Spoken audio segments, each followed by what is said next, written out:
এখানে রাস্তা অনেক বছর ধরে কাজ হয় না, ভেঙে গেছে। এখানে ভাঙছে, সামনে আরো ভাঙা আছে, গাড়ি চালাতে প্রচুর অসুবিধা হয়।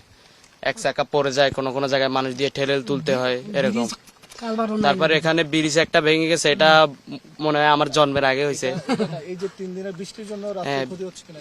রাস্তায় ক্ষতি হচ্ছে, এখানে দশ পড়ছে, গাছ পড়ে গেছে, কি মানুষে কেটে কেটে সরাইলে তাহলে যাওয়া যায়, এরকম অবস্থা। খুব খারাপ অবস্থা, বাজে অবস্থা। তোমাদের কষ্ট হচ্ছে? জি, কষ্ট হচ্ছে, মানুষের চলাচলে অনেক অসুবিধা হচ্ছে।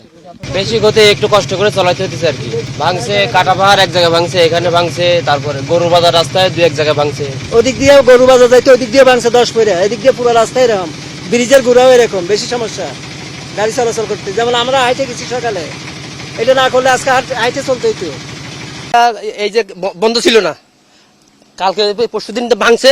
হ্যাঁ, আমরা তাড়াতাড়ি আসি, লোকজন নিয়ে আসি, এগুলি মাটি ফাড়াই এখন কাজ করতেছি।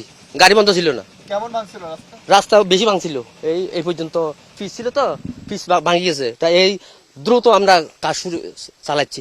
মানে পিচ ভেঙে বৃষ্টি পানি নিয়ে গেছে? হ্যাঁ, নিয়ে গেছে। ওই দেখেন ফাইভ এগুলি দেখেন, 5 এগুলি সব ওদিকে নিয়ে গেছে।